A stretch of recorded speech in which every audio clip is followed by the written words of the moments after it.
Bonjour à toutes et à toutes et bienvenue pour cet entretien. Aujourd'hui, l'entretien que nous vous proposons, Françoise et moi-même, est à la fois essentiel et universel. Nous allons vous parler de la mort, de sa dimension médicale, bien sûr, mais aussi humaine, sociale et existentielle. Pour cela, je vais interroger Françoise Dincuf, que j'ai déjà interrogée il y a quelque temps, médecin généraliste, qui est auteur du livre Vers l'amour médecin ou soigner autrement. Alors, dans ce parcours, Françoise a accompagné de nombreuses personnes en fin de vie, et notamment en soins palliatifs. Elle a aussi cheminé personnellement vers une médecine beaucoup plus sensible, beaucoup plus relationnelle, où la mort n'est pas seulement une fin à éviter, mais parfois un passage à accompagner. Avec elle, nous allons explorer ce que la mort peut nous apprendre sur notre société, sur notre rapport aux soins, mais aussi sur la manière dont nous choisissons de vivre. Alors Françoise, la première question que je veux te poser, c'est quand on te pose la question qu'est-ce que la mort, que réponds-tu, d'après ton expérience de médecin et de femme aussi? Alors d'abord, bonjour à toutes et à tous. Alors, c'est toujours très compliqué d'aborder le sujet de la mort.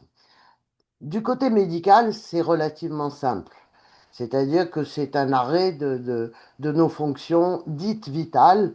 Le premier signe, enfin le signe de la mort, c'est non pas l'arrêt du cœur ou l'arrêt du cerveau, mais l'arrêt respiratoire, tout simplement. Donc là, les choses sont relativement simples. Euh, du côté, je dirais, plus large, en lien avec la vie, avec l'existence, avec la dimension spirituelle, ça n'est pas une fin. C'est présenté en tout cas comme un passage. Il y a une erreur, deux erreurs en médecine. La première, c'est que la médecine a fait de la mort son ennemi, c'est-à-dire qu'elle lutte contre la mort. Or, aux dernières nouvelles, qu'on lutte ou qu'on lutte pas, à un moment donné, on va, comme on dit dans le langage courant, passer à patresse. Donc, où mon père, qui avait le sens de l'humour, disait on va avaler son bulletin de naissance. Et d'ailleurs, c'est assez intéressant parce que on oppose souvent la mort à la naissance. Or, ce sont deux passages qui finalement, en médecine, sont extrêmement mystérieux. C'est ça qui est intéressant. C'est-à-dire que la médecine veut lutter contre quelque chose qu'elle ne connaît pas. Et on a beau à l'heure actuelle avoir travaillé sur les expériences de mort provisoire, sur les gens qui sont dans le coma, c'est quelque chose qu'on ne connaît pas. On en connaît les signes vitaux, on sait qu'une personne, à un moment donné, effectivement, son corps n'est plus fonctionnel. On va dire ça comme ça. Mais ce qu'est la mort reste du domaine, comment dirais-je, d'un domaine mystérieux. Que pourquoi à ce moment-là, pourquoi ce jour-là, pourquoi à cet âge-là, pourquoi en maladie ou pas en maladie, parce qu'on peut très bien mourir pas malade. Et ça, il faut que les gens l'entendent. On peut mourir en très bonne santé parce que parce que c'est le moment et que tout d'un coup tout s'arrête. Et ça, c'est important à savoir. En termes médicaux, il faut arrêter vraiment de associer la mort et la lutte et la mort et la maladie. La mort, c'est la fin d'une incarnation. On est là, on a un corps, le corps s'arrête de fonctionner. Après, le reste est mystérieux. Qu'est-ce qu'on devient après? Qu'est-ce qui se passe? Ça, c'est pas de l'ordre de la médecine. Voilà. Et alors, à quel moment est-ce qu'on commence à parler de fin de vie dans le monde médical? Alors, parce que est-ce que c'est un constat objectif? Est-ce que c'est une décision implicite?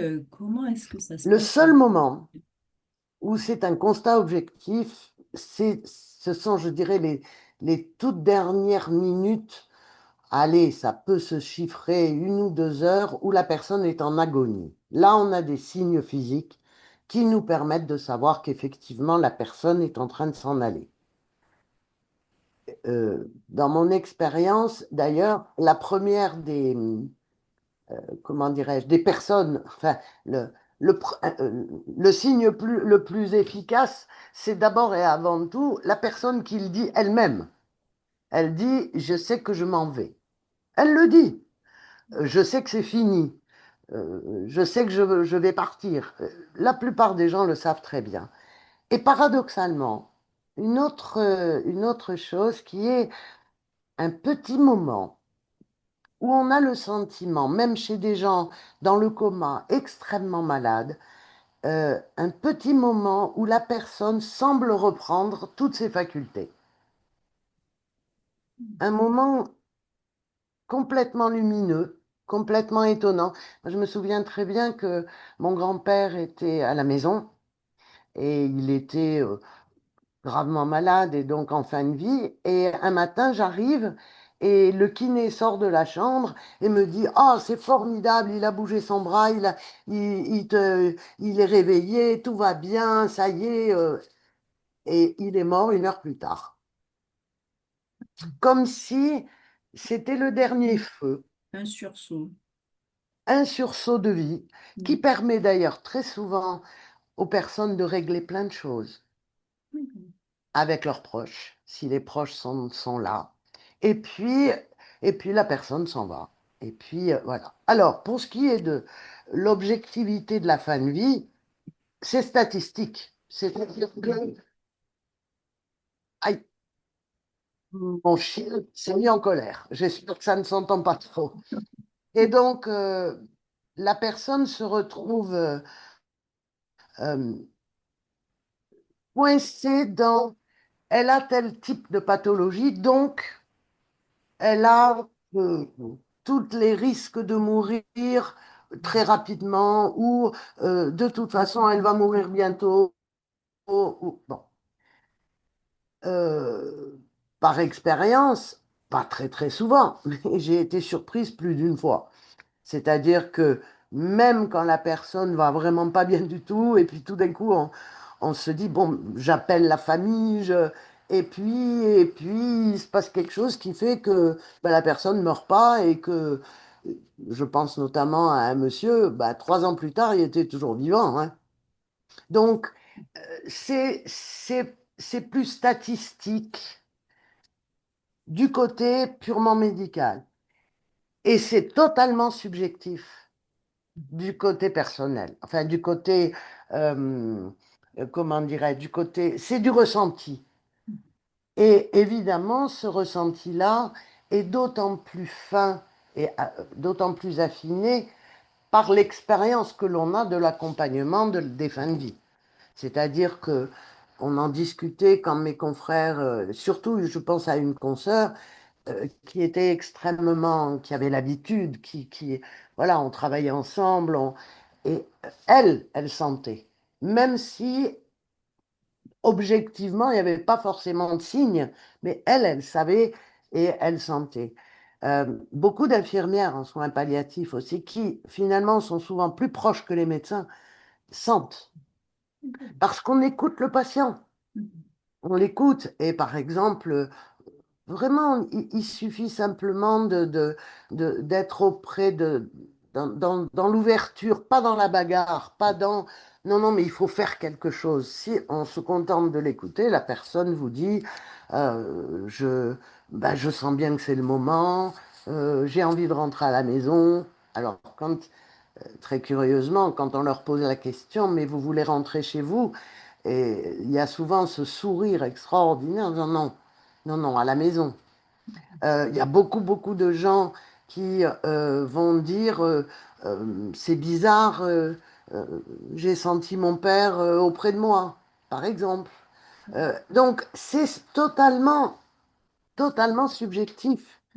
Et je crois que c'est ça qui est le plus important, c'est dire aux gens qu'il n'y a pas de recette, bah, sauf une. On en en parlera peut-être tout à l'heure, c'est-à-dire de faire une piqûre de potassium ou d'un produit qui va, comment dirais-je, faire que la vie s'interrompre. Mais ça n'a rien à voir avec le processus normal de la mort. Voilà, rien. Bon, on en reparlera tout à l'heure, mais c'est intéressant par rapport aux soins palliatifs, parce que je sais que tu as travaillé dans des soins, des services de soins palliatifs. Alors, est-ce que tu peux nous expliquer comment ça fonctionne exactement? Alors, Euh, Est-ce qu'ils sont devenus aussi techniques que le reste de la médecine, d'après ton expérience, ou ont-ils gardé leur signification initiale qu'on voulait leur donner? ils sont malheureusement devenus aussi techniques que le reste de la médecine parce qu'on a voulu en faire une spécialité. D'accord. Et moi, les bras me tombent. Quand on est médecin ou soignant, bah, on accompagne les gens de la naissance à la mort. On n'a pas besoin d'une spécialité pour les accompagner. On a besoin de spécialités, c'est-à-dire de traitements éventuellement, qui sont spécifiques en fonction de la pathologie. On ne va pas accompagner et mettre les mêmes traitements à quelqu'un qui meurt d'une insuffisance respiratoire par cancer du poumon, quelqu'un qui meurt d'une pathologie cérébrale, ce ne sont pas tout à fait les mêmes soins, on est bien d'accord. Mais ça, c'est en termes thérapeutiques. Mhm. Mais en termes, comment dirais-je, accompagnement, moi, je suis toujours stupéfaite qu'on en ait fait une spécialité. Parce que ça n'a pas à être une spécialité. C'est-à-dire que il n'y a pas, ou pratiquement pas, de formation en médecine sur l'accompagnement des fins de vie. Et une fin de vie, moi, je le dis souvent sous forme de boutade en disant, votre fin de vie, elle commence à la naissance, hein, parce que D'accord. nul ne sait le moment ni l'heure, Mhm. tout Ouais. simplement. Donc, l'accompagnement de ces derniers moments de vie n'est absolument pas, ne fait pas partie et c'est devenu une spécialité. Donc, encore une fois, la médecine a découpé l'individu. Donc, on a les spécialistes de la tête, les spécialistes du foie, et les spécialistes de la mort. Mais enfin, c'est absurde. Surtout pour un médecin. Moi, ça m'a toujours paru totalement absurde, cette histoire. D'ailleurs, autrefois, ça ne se faisait pas. Les gens mouraient chez eux. Et il n'y avait pas de spécialité de soins palliatifs. Les gens, les soins palliatifs ont été mis en place parce que, à partir justement du XXe siècle, la médecine est devenue technique. Et donc, ben, les gens ont été de plus en plus hospitalisés. Mais il faut se souvenir que les soins palliatifs ont démarré dans des instituts de charité. C'était les hospices, c'est-à-dire que les gens qui ne pouvaient pas mourir chez eux parce qu'ils n'avaient pas de chez eux, qu'ils étaient très pauvres, ils étaient recueillis par souvent des religieux dans des hospices et c'était là qu'on accompagnait à la mort. Donc c'était dans une dimension très, très, je dirais, charité. Et C'était la spirituel. dimension de la charité. Et Voilà. spirituel également, non? Quelque part aussi. Comment? Plus spirituel que médical. Ah, ah, bah oui, à l'époque, on n'avait pas. Ah, le côté. La personne mourait, voilà, point. Voilà, oui. Donc on l'accompagnait dans ce On chemin. l'accompagnait spirituellement, on Voilà. l'accompagnait éventuellement, ça permettait quelquefois de régler s'il y avait trois sous quelque part, s'il y avait, voilà, il y avait une aide qui Ouais. pouvait être une aide sociale aussi. Mais c'est tout. Merci. Merci pour cette réponse. Ça nous amène à la loi Leonetti. Je, Comme je sais que tu as accompagné beaucoup de personnes vers en fin de vie, donc, et j'aimerais savoir à partir de toutes tes expériences ce que tu as appris. Est-ce que ça a changé ton regard sur la mort, sur la vie, et qu'est-ce qu'il y a à apprendre de cette traversée que représente la mort? Alors, en tant que médecin, ce que j'ai appris, c'est, comment dirais-je, c'est que je ne maîtrisais pas grand-chose à ce moment-là. Ce qui, pour un médecin, est extrêmement désagréable au début, mais qui est formateur. Après, ce que j'ai appris, c'est à accueillir la mort. Non pas à vouloir la maîtriser, non pas à vouloir le, le-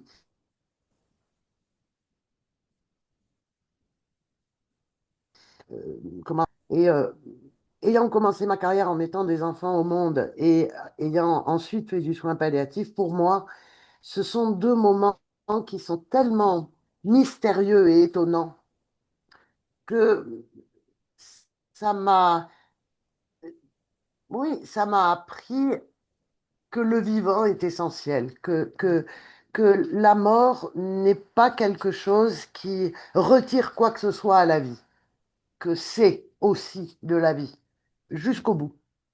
Et ça, c'était une phrase que disait beaucoup Elisabeth Kubler-Ross. C'était la vie jusqu'au bout. C'est pas besoin de chercher à faire autrement que d'accueillir ce moment-là au moment où il se présente. Et puis, c'est vrai que c'est, comment dirais-je, c'est un moment émouvant, je peux pas dire autre chose, quoi. C'est vraiment un moment essentiel. Enfin, il n'y a pas beaucoup de moments dans notre vie où on est dans l'essentiel, tel de l'essentiel. Voilà. Alors, j'ai une dernière question qui va dans la continuité de ce que tu dis. Alors, imagine que la société dans laquelle on vit changeait son rapport à la mort. Comment est-ce qu'on vivrait différemment? Est-ce qu'on vivrait différemment si on changeait ce regard? Ah, on serait vivant jusqu'au bout, c'est-à-dire on cesserait d'être en survie. Ah, La problématique, c'est la survie. C'est-à-dire qu'on met en place des comportements, on met en place des croyances, on met en place des émotions qui sont liées à la survie. Il faut il faut qu'on arrive comment dirais-je, à faire fonctionner cette guillemets, machine biologique. Et donc, on a ces comportements par rapport à des comportements qui ont été étudiés par rapport au stress, par rapport à, à ce que l'on rencontre d'incompréhensible dans la vie, où on met en place des phénomènes de survie. C'est très bien étudié, les croyances, etc. Alors, je ne parle pas de croyances religieuses, hein, non, non, mais on est dans la survie. non. Et l'accompagnement, enfin le, le fait d'accueillir la mort comme étant vie, naturellement vie, fait sortir de la survie. Ça ne veut pas dire que même les plus grands mystiques n'ont pas eu au dernier moment un moment en se disant, oups, qu'est-ce qui va se passer? C'est pas ça. C'est simplement être dans quelque chose. D'ailleurs, il y a des civilisations où c'est quand même beaucoup plus joyeux, où on danse, où on n'est pas dans la tragédie. Euh, c'est Michel Maffezoli qui dit notre vie, l'existence est dramatique. On fait des drames de tout. Mais en réalité, la seule chose tragique, c'est effectivement la mort dans la mesure où on ne verra plus les personnes. Mais ce tragique-là, il est existentiellement indispensable. Enfin, au début, quand j'accompagnais les patients, je me disais, mais ça ferait quoi si on était éternel? En termes de physique et tout ça, je me disais, je suis pas sûre que ça soit formidable, euh, même si, paraît-il, de grands anciens ont vécu 800 ans, c'est marqué dans les textes sacrés, mais je suis pas sûre que, voilà, c'est, c'est l'accueillir comme, c'est faire que notre vie, nous nous sentions vivants, nous soyons traversés par la vie en permanence, plutôt que par la peur de la faim, par la peur comment dirais, du non-contrôle. Bah, et c'est ça que la loi sur l'aide active à mourir a risque fort de mettre en danger, c'est-à-dire que finalement les gens vont aller au bout de la dimension de la survie, c'est-à-dire bon bah j'arrive au bout de ma maladie, j'ai plus la force de me battre, parce que c'est ça hein, derrière, donc ben voilà, je me donne la mort ou je demande à ce qu'on me donne la mort, et ça c'est triste. C'est parce que j'aimerais beaucoup, dans mon livre, je le dis, je voudrais qu'on sorte de la dimension de la lutte. Nous ne luttons pas contre la vie. Nous n'avons pas besoin de ça. Et nous, en tant que médecins, nous ne luttons pas contre la maladie. Nous la soignons. Nous avons plein de moyens pour soigner. Et il va y en avoir de nouveaux encore, et c'est très bien comme ça. Mais par contre, nous ne luttons pas. Or, on est en permanence. Il suffit de regarder le monde à l'heure actuelle, quoi. On est en guerre tout le temps. Vous En guerre savez, contre soi, en guerre contre la maladie, en guerre contre les autres. On est en guerre tout le temps. contre la Mais mort en guerre contre la vie, et contre la vie, oui. ça me semble pas être très malin quand même. Et des gens qui ont marqué vraiment ces deux personnes de ma famille, c'est ma grand-mère. Mon ex-mari était, c'est d'ailleurs cette expérience-là qui a fait que je suis vraiment rentrée dans le soin palliatif. Elle était chez elle, elle était soignée et mon ex-mari lui pose une perfusion. Et elle ouvre les yeux, alors qu'elle était semi-comateuse depuis plusieurs jours. Elle ouvre les yeux, elle le regarde, l'œil en coin comme ça, et elle lui dit, les meilleures choses ont une fin, Ouais. monsieur. J'ai éclaté de rire. Je n'ai pas pu m'empêcher. Et elle est morte le lendemain. Mhm, mhm. Et quant à mon père, il était hospitalisé. Il a arraché sa perf, il s'est relevé sur le lit. Et puis, il a tendu le poing, il a dit, bon, maintenant, on y va. Ouais, ouais, Point. ouais, c'est fini. Donc, j'ai eu ces exemples extraordinaires de gens d'une génération où la mort était encore, comment dirais-je, le rapport à la mort était simple. Mhm, Ça ne veut pas dire qu'on en est ravi, ça veut dire que c'est simple. Il y a un moment où il faut y aller. mhm, Voilà, pas mhm. plus que ça. Donc, c'est ça que ça a profondément changé.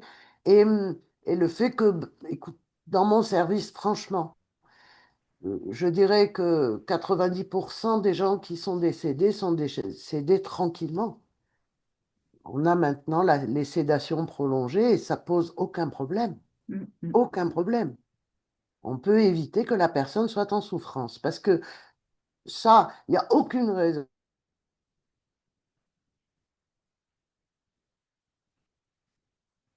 qu'une personne, j'en ai parlé avec des religieux, j'en ai parlé, il n'y a aucune raison que la personne souffre au moment de mourir. Quelques Ah, mots de clôture? Une alors, phrase?